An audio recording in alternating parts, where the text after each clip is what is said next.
이 시간 다 함께 찬송하겠습니다.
아멘.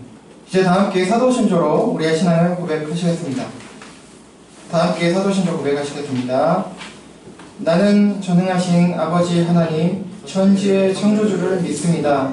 나는 그의 유일하신 아들 우리 주 예수 그리스도를 믿습니다.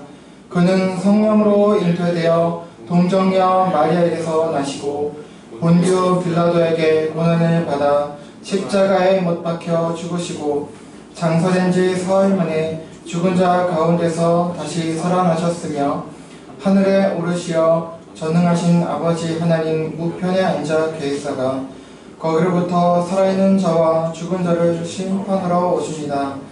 나는 성령을 믿으며 거룩한 공교회와 성도의 교제와 죄를 용서받는 것과 몸의 부활과 영생을 믿습니다.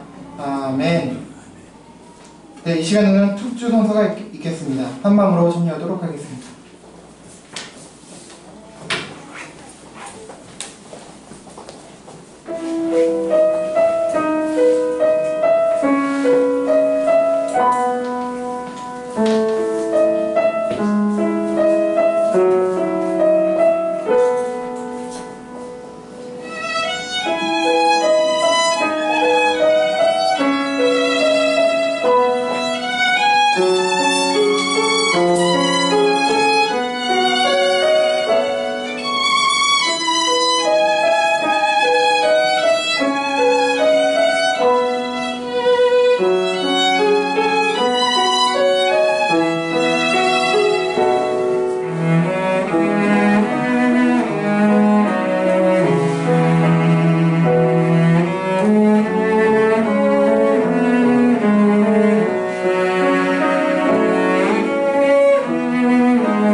은혜로 주셔서 감사합니다.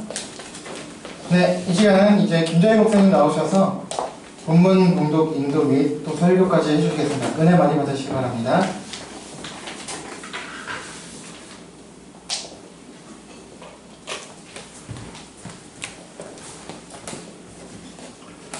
예, 오늘 성경 말씀은 사무엘상 그리고 시편에서 말씀을 중심으로 말씀을 전하겠습니다. 먼저 사무엘상 21장 10절부터 12절까지가 되겠는데요.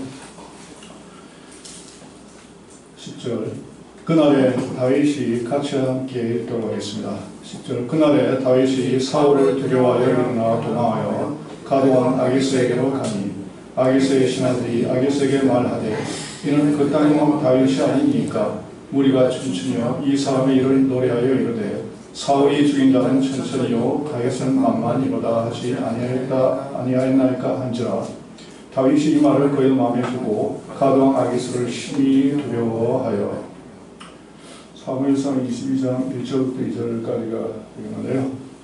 그러므로 다윗이 그것을 떠나 아들람 굴로 도망하매 그 형제와 아비의 온 집이 듣고는 그리로 내려가서 그에게 이르렀고 환난당한 모든 자와 빚진 자와 마음이 온통한 자가 다 그에게로 모였고 그는 그 장관이 되었는데 그와 함께한 자가 400명가량이었더라.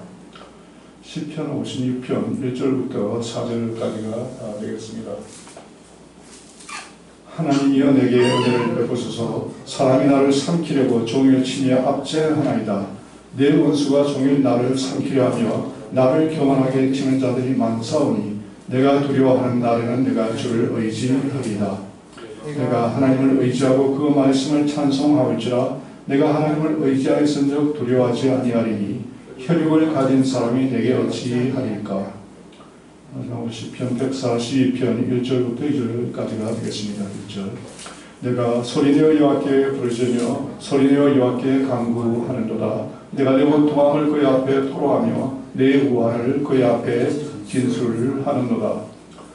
사랑하는 성도 여러분, 그동안도 평안하셨습니까? 오늘은 광야의 피난처 되시는 하나님이라는 주제로 사무엘서와 시편에 나타난 다윗의 삶을 통해 은혜 받은 은혜를 나누고자 합니다. 방금 읽은 본문에서는 골리앗을 죽이고 장군으로 승승장구하던 다윗이 한순간에 도망자 신세로 전락하여 겪는 고난의 과정을 다루고 있습니다. 다윗은 백성들로부터 사울 왕보다 더 뛰어나다는 칭송을 받게 됩니다. 그래서 사울 왕은 다윗을 자신의 왕권을 위협하는 존재로 지목하고 그를 죽이려고 합니다. 궁지에 몰려 도피 행각에 나선 다윗이 취한 행동은 우리에게는 좀 생소합니다. 과거 물맷돌 5개를 취해 골리앗을 죽인 그 다윗이 맞나 싶을 정도입니다. 다윗은 이스라엘 내에서는 목숨을 더 이상 부지할 수 없다고 느끼고 가드로 도피합니다. 가드는 어떤 곳이죠? 가드는 이스라엘의 적국인 블레셋의 중심 도시로서 또한 골리앗의 고향이기도 합니다. 다윗이 오죽했으면 이런 선택을 했겠습니까? 그런데 이것은 마치 서울에서 도망쳐서 평양으로 피신하는 것과 같은 선택이었습니다. 그리고 다윗의 이 생각이 무모했다는 것이 곧 드러났습니다. 사무엘상 21장에서는 다윗의 이 상황을 이렇게 설명합니다.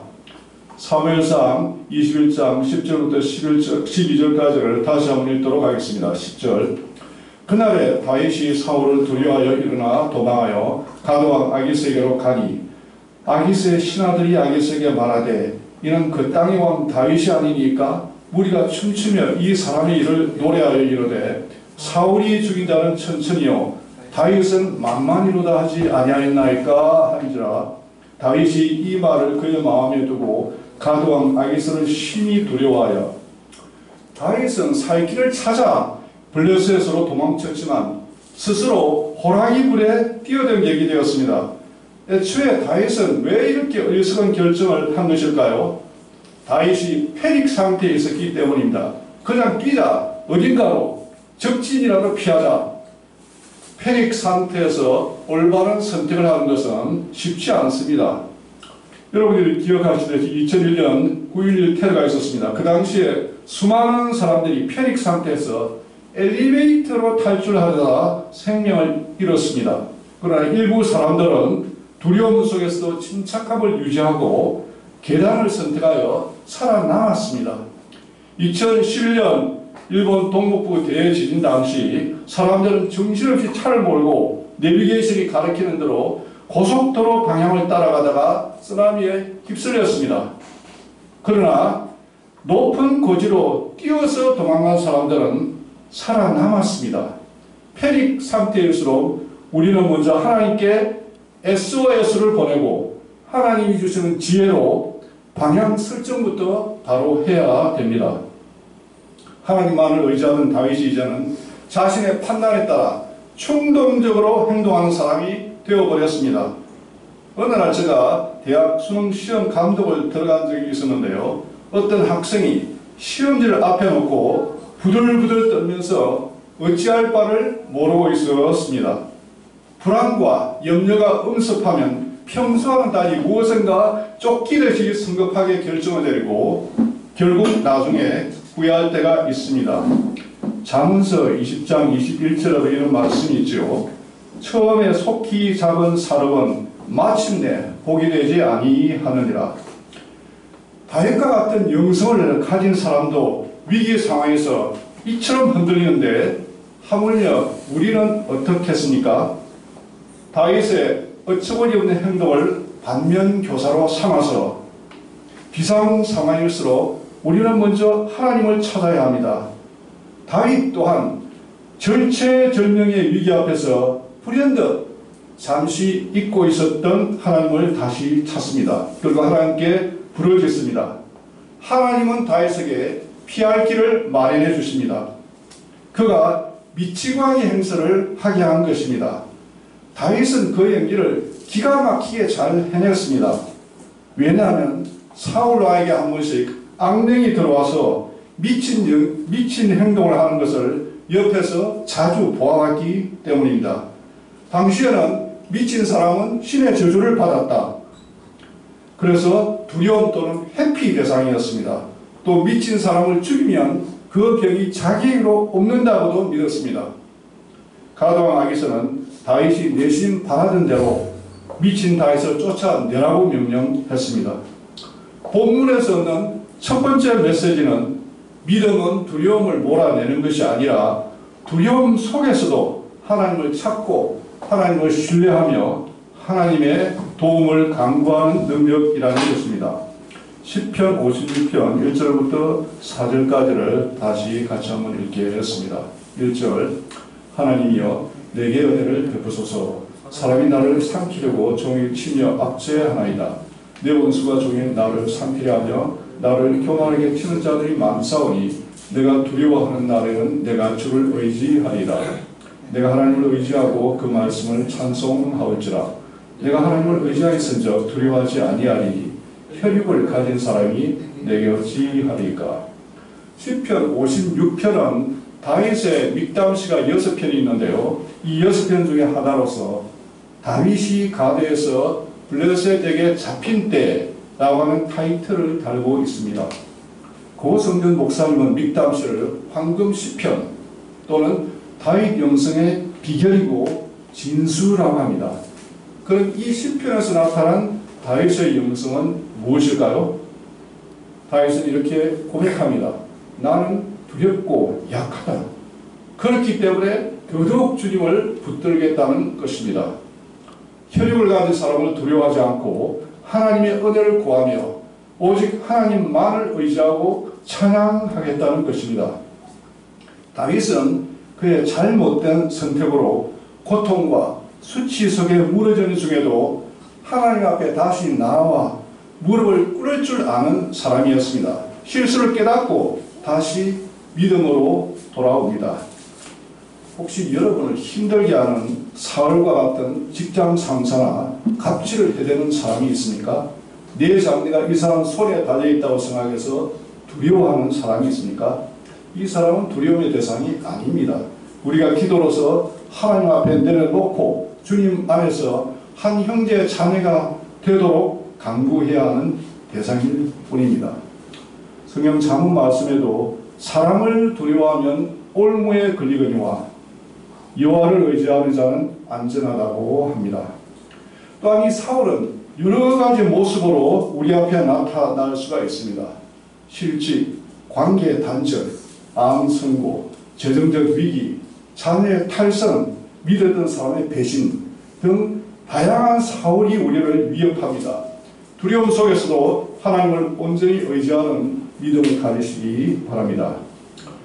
그런데 지금 다윗에게는 어떤 돌파구도 없는 것처럼 보였습니다. 다윗은 이 세상 어디에도 누구에게도 찾아갈 수 없는 그야말로 고립무원의 처지에 있었습니다. 과연 다윗에게 다른 선택지가 있기나 한 것일까요? 사무엘상 22장 1절의 전반부를 다시 한번 같이 읽겠습니다. 1절. 그러므로 다윗이 그곳을 떠나 아둘람 굴로 도망하며 다윗의 선택은 광야였습니다. 기독교 역사 초기에 사막교부라고 하는 사람들이 있었는데요. 그들은 세속 세계를 떠나 스스로 사막으로 찾아 들어가서 경건생활을 추구한 사람들이었습니다. 다윗도 사막교부들처럼 광야로 들어갔습니다. 다윗이 찾은 곳은 이스라엘과 블레셋의 경계 지역에 위치한 아둘람이라고 하는 곳이었습니다. 다윗이 도망쳐 나온 가드에서 15km, 다윗의 부모가 살고 있는 베들레헴에서 15km 정도 떨어진 광야에 있는 곳입니다. 아둘람은 히브리어로 피난처라는 뜻을 담고 있습니다. 여러분, 스페인의 산티아고 길을 아십니까? 많은 사람들이 산티아고 길을 찾아 걷습니다. 제 제자도 방학 중 한 달간 홀로 산티아고 길을 걸었습니다. 그녀는 열심히 걷다가 발가락에 발톱이 빠지기도 했지만 결코 포기하지 않았다고 합니다. 그런데 산티아고 길을 걷는다고 해서 우리에게 무슨 도움이 됩니까? 돈이 생깁니까? 경력에 도움이 됩니까? 어떻게 보면 아무 유익도 없어 보이는 이 일을 왜 사람들이 인생에서 꼭 이루고 싶은 버킷리스트에 올리는 것일까요? 유관재 목사님은 이렇게 설명합니다. 그곳에서는 혼자지만 답답했던 것, 힘들었던 것, 자신을 휘감고 있던 모든 것에서 자유와 치유를 경험하고 새로운 인생을 살 힘을 얻게 된다. 그 길을 걸으며 하나님의 음성을 듣고 하나님의 뜻을 발견한다. 그리고 인생에 새로운 전기를 만든다. 아둘람 동굴이 위치한 광야는 이제 다윗의 인생을 새롭게 재정립하는 곳이 되었습니다. 광야는 히브리어로 미드바르로서 하나님의 말씀을 뜻하는 다바르와 같은 어원을 갖습니다. 다윗은 광야 미드바르에 와서 하나님의 말씀 다바르를 듣습니다. 다윗에게 광야는 하나님을 대면하고 하나님의 말씀을 듣는 다른 무엇과도 바꿀 수 없는 소중한 장소였습니다. 헨리 나우에는 광야의 고독에 대해서 이렇게 말합니다. 우리에게 고독의 장소가 있든 없든 간에 고독은 우리의 영적 생활에 꼭 필요한 것이다. 우리가 고독에서 도망치지만 않는다면 그곳에서 우리들은 하나님의 소리를 들을 수 있을 것이다. 고독은 종종 사막에 홀로 있는 그림으로 표현되기도 한다. 사막은 인간에게 혹독하지만 하늘과 땅 이외의 것이 보이지 않아 아름다운 것이기 때문이다. 그 척박한 땅에서는 하늘도 땅과 가까워 보이고 인간도 하늘을 올려다보며 하나님과 소통할 수 있는 좋은 장소이다. 사랑하는 성도 여러분, 광야의 동굴로 피난한 적이 있으십니까? 아마도 없겠지요. 그러나 여러분이 인생을 살다 보면 다윗처럼 두려움이라든가 억울함, 분노, 박탈감 속에서 배우자나 친구, 부모 그 누구도 도울 수 없는 기막힌 처지에 빠질 수도 있습니다. 그때 우리는 어디로 누구를 찾아가야 할까요? 우리도 다윗처럼 광야의 동굴로 와서 광야가 주는 고독 속에서 하나님을 찾아야 합니다. 하나님은 우리를 위해서 자신의 아들을 죽게 하실 만큼 우리를 사랑하시는 분입니다. 이 세상 그 누구도 도울 수 없는 때에도 사랑의 하나님은 우리를 기다리십니다. 그분을 찾아가십시오. 그분의 날개 아래 평안을 누리십시오. 본문이 주는 두 번째 메시지는 누구에게 기댈 수 없는 고난의 때에 우리는 광야의 둥굴로 가서 광야의 고독 속에서 하나님을 만나야 한다는 것입니다. 우리는 광야의 고독을 산티아고 길을 순례하면서 또는 교회 수양관을 찾아 금식 기도하면서 아니면 집 안의 작은 골방에서 묵상하고 기도하면서도 경험할 수 있습니다. 그곳에서 우리는 우리의 피난처 되시고 환난 가운데 만나 유일한 피난처가 되신 하나님을 만나 하나님의 음성을 듣습니다. 우리가 우리 인생을 위협하는 사울 같은 대적을 만나서 그 누구에게도 의지할 수 없을 때 우리는 하나님을 찾아 하나님의 음성을 듣습니다. 세상은 우리에게 이렇게 말합니다. 이제 너는 끝장이야. 포기해. 그러나 하나님은 이렇게 말씀하십니다. 내가 있는 동굴이 막장은 아니야. 다시 시작해. 유진 피터슨 목사님은 이렇게 고백합니다. 내가 가진 모든 것을 다 잃고 남은 것이라고는 오직 예수님밖에 없게 될 때야 비로소 예수님이 내가 필요로 하는 모든 것이라는 것을 깨닫게 된다. 우리 함께 다시 한번 읽도록 하겠습니다. 내가 가진 모든 것을 다 잃고 남은 것이라고는 오직 예수님밖에 없게 될 때야 비로소 예수님이 내가 필요로 하는 모든 것이라는 것을 깨닫게 된다. 다윗은 인생의 위기에서 하나님을 찾았고 광야의 아둘람굴은 하나님이 다윗을 위해 예비하신 피난처였습니다. 시편 142편 1절부터 2절까지 다시 읽도록 하겠습니다. 1절 내가 소리내어 여호와께 부르짖으며 소리내어 여호와께 간구하노라. 내가 내 원통함을 그의 앞에 토로하며 내 우환을 그의 앞에 진술하노라. 시편 142편은 다윗이 굴에 있을 때 지은 마스길 곧 기도라고 하는 타이틀을 달고 있습니다. 시편 중에서 마스길 또는 교훈의 시라고 하는 것은 비탄에 취했을 때 어떻게 기도해야 하는지를 실제 예를 통해서 우리에게 알려주는 시입니다. 이 동굴에서 다윗은 과연 어떻게 기도했습니까? 1절에서 다윗은 소리내어 부르짖으며 소리내어 간구했습니다. 아무도 없는 광야의 한 동굴 속에서 오직 하나님만을 바라며 소리내어 울부짖었습니다. 때로는 우리도 소리내어 기도할 필요가 있습니다. 다윗은 이스라엘이 위기에 처하자 홀연 나타나서 이스라엘을 구한 구국 영웅이었습니다. 그러나 어느 날 갑자기 이를 시기한 사울 왕이 그를 죽이려 합니다. 오직 순수한 마음으로 나라를 위해 왕을 위해 헌신한 자신을 이렇게 대우할 수가 있습니까? 우리도 인생을 살다 보면 이런 억울한 고난을 당할 때도 있습니다. 그럼 어떻게 해야 할까요? 분노하며 복수의 칼날을 갈아야 할까요? 사실 다윗은 도피 중에 사울을 죽일 기회가 두 번이나 있었습니다. 그러나 다윗은 하나님이 세운 왕을 자신의 손으로 처단하지 않고 하나님께 맡겼습니다. 대신에 광야의 동굴에서 하나님만을 찾으며 부르짖었습니다. 주님, 주님, 주님. 하나님은 즉각적으로 어떤 일이 일어나게 하시지는 않습니다. 모든 것에는 하나님이 정하신 때가 있습니다. 하나님의 시간에 맡기고 하나님이 어떻게 응답하시는지 기대하며 계속 기도해 나가십시오. 2절에서 다윗은 하나님 앞에서 원통함을 토로합니다.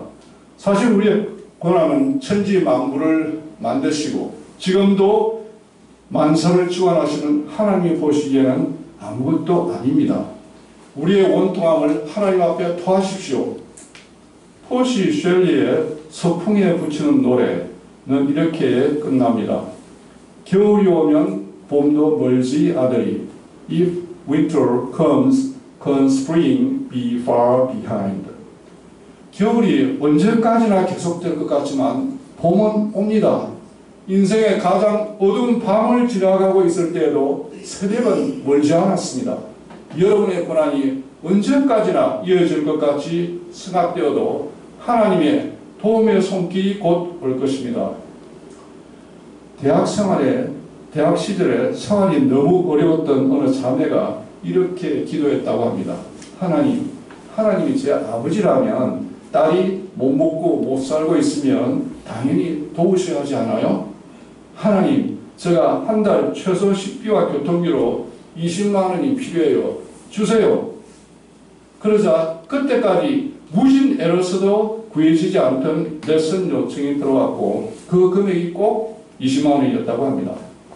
여러분, 전 세계 20억 명이나 되는 크리스찬들이 수많은 기도를 드릴 때 하나님이 그 중에서 유독 내 기도를 들어주실 수 있을까요? 예, 들어주십니다. 그분이 하나님이시기 때문에 가능합니다. 내 개인의 문제, 가정의 문제, 우리 민족의 문제도 오직 기도밖에 해결책이 없습니다. 기도하십시오. 부르짖으며 기도하십시오. 간절히 기도하십시오. 그리고 하나님이 어떻게 응답하시는지 체험하십시오. 사무엘상 22장 1절 후반부부터 2절까지를 다시 한번 같이 읽도록 하겠습니다. 1절 그 형제와 아비와 온 집이 덮고는 그리로 내려가서 그에게 이르렀고 환난당한 모든 자와 빚진 자와 마음이 원통한 자가 다 그에게로 모였고 그는 그 장관이 되었는데 그와 함께한 자가 400명가량이었더라. 블레셋에서 황급하게 도망쳤던 다윗에게 먹을 것이 있었겠습니까? 입을 옷이 있었겠습니까? 그는 과거 양치기 시절에 생존 능력을 발휘해서 풀도 뜯어먹고 작은 동물도 사냥하며 근근히 버텨 나갔을 것입니다. 또 가족들에게 자신의 안위를 전하고 필요한 것을 얻기 위해서 위험을 무릅쓰고 베들레헴의 가족을 찾았겠죠. 그동안 가족들은 사울의 병사들의 감시하에 얼마나 큰 고통을 당하고 있었겠습니까? 견디다 못한 가족들이 도주하여 다윗과 먼저 합류합니다. 어떻게 알았든지 사람들이 모여듭니다. 이 사람들은 어떤 사람들인가요? 환난당한 자, 빚진 자, 마음이 원통한 사람들로서 소위 세상의 변방으로 밀려난 아웃사이더, 아싸, 사회 부정자들이었습니다. 그들은 다윗의 무엇을 믿고 다윗을 찾아왔을까요? 현재 도망자 신세이기는 하지만 다윗은 과거 골리앗을 죽이고 수많은 전투를 승리로 이끈 장군이요 리더였습니다. 이런 다윗이 억울한 고통을 당하고 있기 때문에 자신들의 억울한 고통도 잘 이해할 수 있을 것이라고 믿고 그를 찾아온 것입니다. 그런데 다윗의 입장에서는 제 한 몸 간수하기도 어려운데 어떻게 이 사람들을 받아들일 결심을 했을까요? 모여든 400명이나 되는 많은 사람들 중 대부분은 다 가족이 딸린 사람들이었습니다. 결국 다윗은 1000명이 넘는 사람들을 먹여 살려야 하는 책임을 떠맡기로 한 것입니다.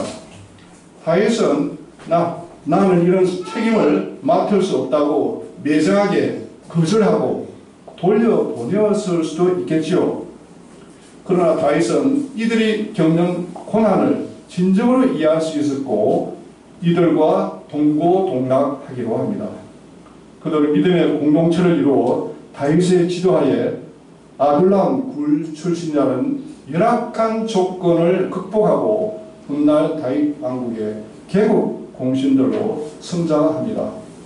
혹시 여러분 중에 사회의 변방에서 희망 없이 살아가는 사람들이 있을까요? 다윗과 같은 지도자를 만나기를 축원합니다. 또한 여러분에게 누구도 돌아보지 않는 어려움을 호소해온 사람들이 있습니까?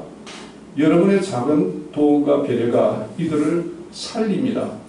어떤 사람이 지하철을 타고 가는데 중간에 나이 들고 지쳐 보이는 아주머니가 탔습니다. 그리고 들릴 듯 말 듯한 소리로 찹쌀떡 2개 10,000원이에요. 그 속삭이듯 말하는 것입니다.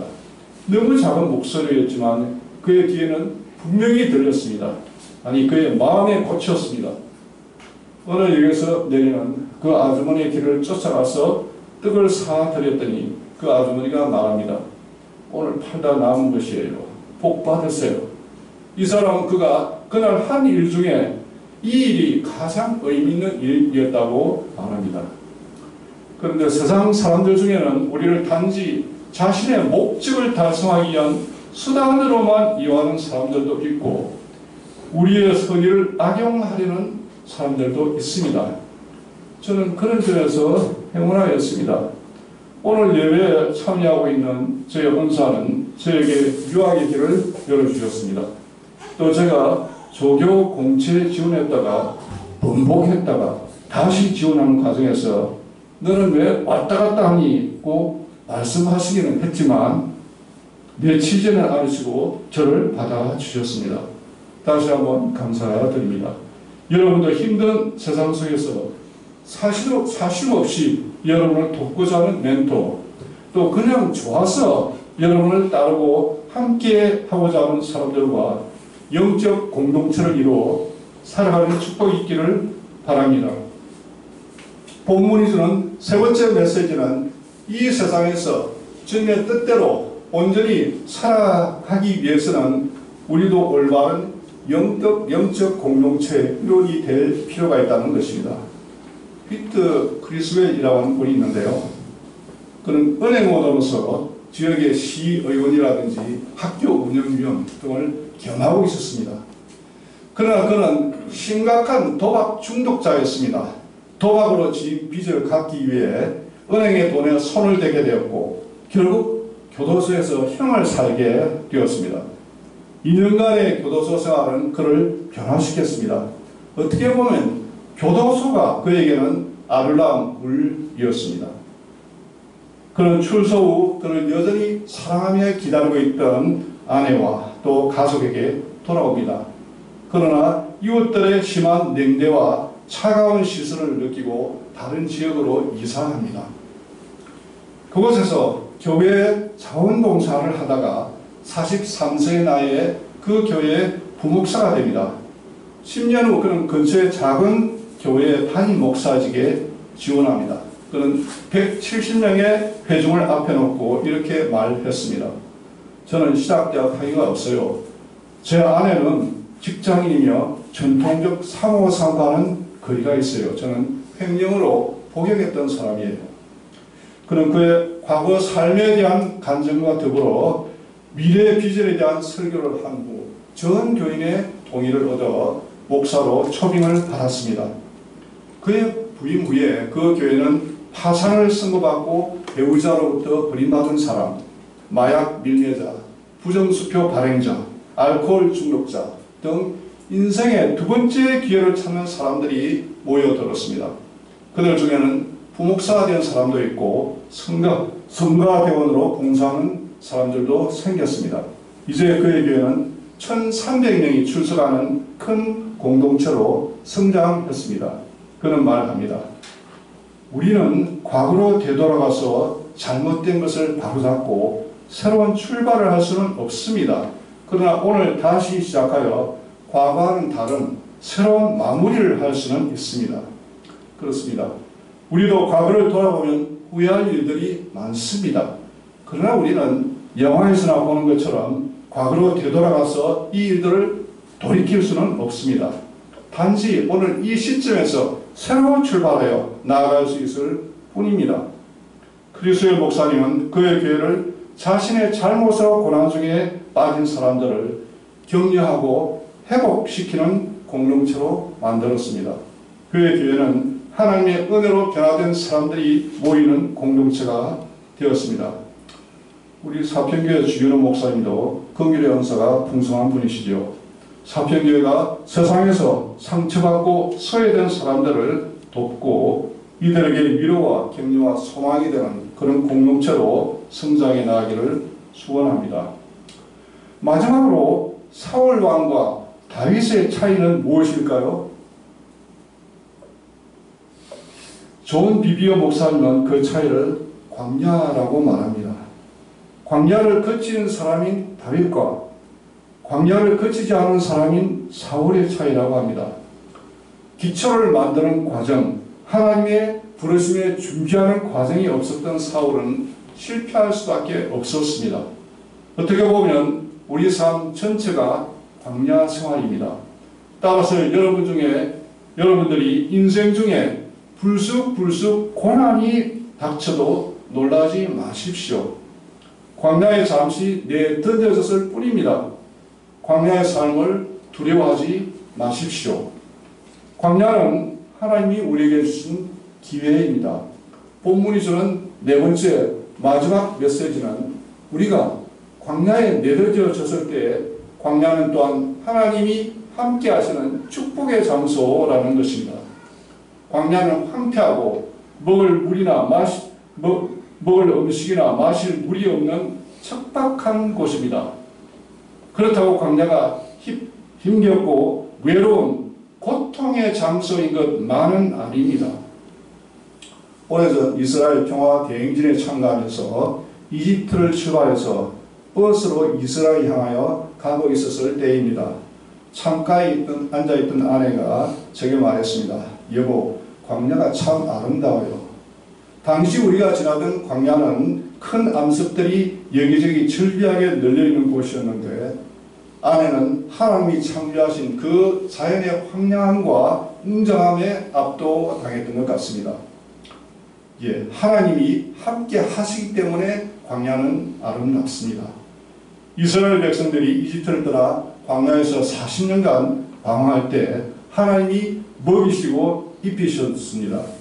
그 하나님이 오늘 우리의 인생 여정 중에서도 우리를 지켜보시고 돌보실 것입니다. 다윗은 광야 학교에서 배웁니다. 윌리엄 펜이라는 사람이 이런 말을 하죠. 고난 없이 영광은 없다. No cross, no crown. 도저히 이해할 수 없는 고난이 나에게 찾아왔으니까 우리는 잠시 광야에 들어간 것입니다. 이 광야는 하나님의 뜻을 따르는 삶으로 가는 대로를 준비하는 곳입니다. 이사야서 35장 6절 8절에도 이런 말씀이 있습니다. 광야에서 물이 솟겠고 사막에서 시내가 흐를 것이라. 거기에 대로가 있어 그 길을 거룩한 길이라 일컫는 바 되리니. 또한 우리는 광야에서 배웁니다. 인간의 끝이 하나님의 시작이며 인간의 극한 상황은 곧 하나님의 기회라는 것을. 광야로 왔으니까 여러분은 광야 신앙학교에 입교한 것입니다. 이 학교에서 여러분은 하나님의 말씀에 귀 기울이고 현재의 고난을 믿음으로 인내하며 극복해 나가는 것을 훈련받을 것입니다. 저에게는 유학 시절이 광야학교 재학기간이었습니다.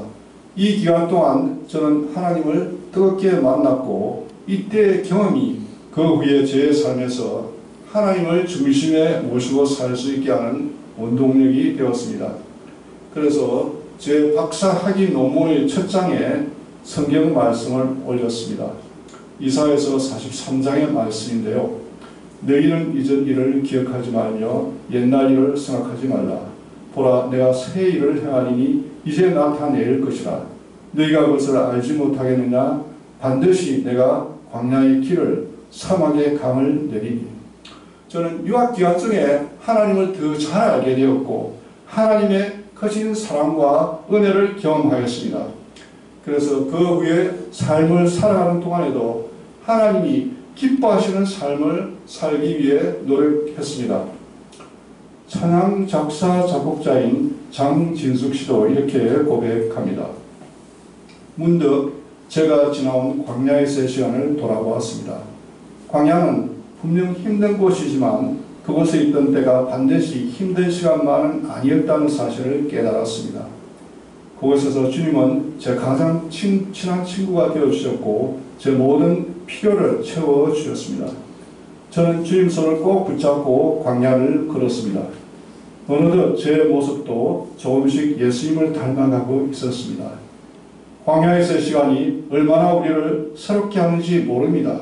광야에서만 경험할 수 있는 은혜가 얼마나 큰지 모릅니다. 그녀의 고백이 또한 저의 고백이기도 합니다. 살다 보면 우리는 광야에 내동댕이 쳐질 때가 있습니다. 그녀는 일찍 광야 생활을 처음 하였고 광야에서의 놀라운 비밀을 많은 사람과 함께 나누고 싶어서 광야를 건너서라는 곡을 쓰게 되었다고 합니다. 이 찬양을 함께 부르도록 하겠습니다. 이 곡이 다소 길기 때문에 1번 되돌이피해서 처음으로 다시 돌아가서 반복하지 않고 바로 2번으로 건너뛰도록 하겠습니다.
광고 말씀드리겠습니다.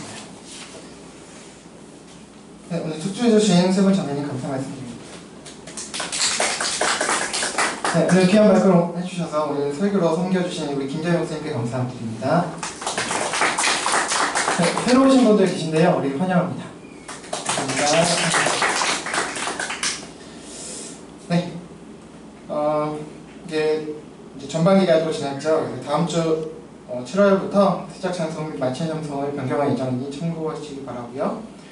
지난주에 광고 드렸다시피 다음 주 7월 6일 예배 이후에 잠시간 교회 운영에 대해서 공동의회가 있을 예정입니다.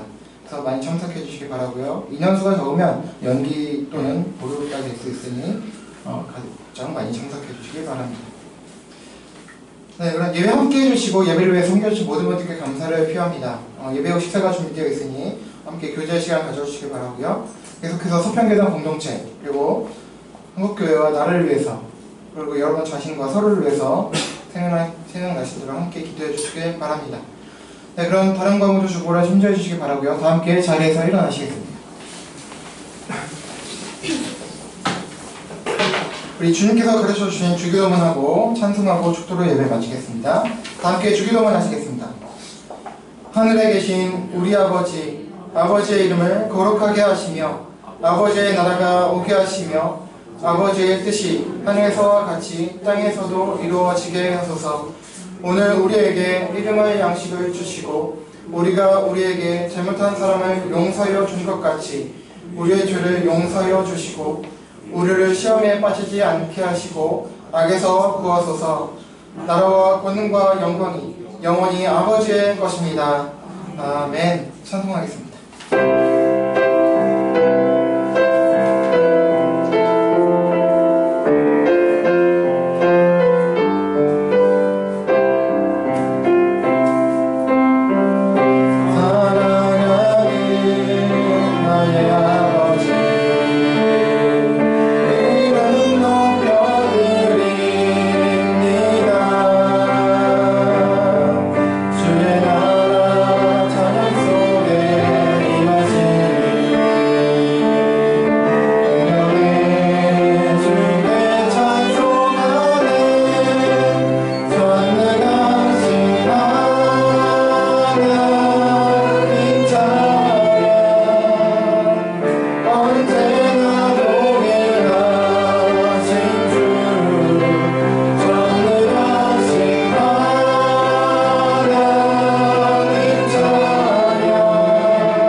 우리 주 예수 그리스도의 은혜와 하나님 아버지의 사랑과 성령님의 내주하시고 감화감동하시며 교통, 위로, 인도, 회복하시니 나 혼자 있는 듯한 인생의 광야 속에서도 믿음의 눈을 들어 함께 계신 주 하나님 아버지를 신뢰하고 의지함으로 그 모든 두려운 상황과 그로 인한 두려움을 이겨내 마침내 승리하는 삶을 살아가고 광야에서 나그네로 살아가는 인생을 지켜주시고 인도하신 주님의 선하심과 인자하심을 따라서 오늘도 주변의 이웃들을 사랑하는 삶을 살아가기를 다짐하고 소망하는 모든 그리스도인들에게 영원토록 함께 있을지어다.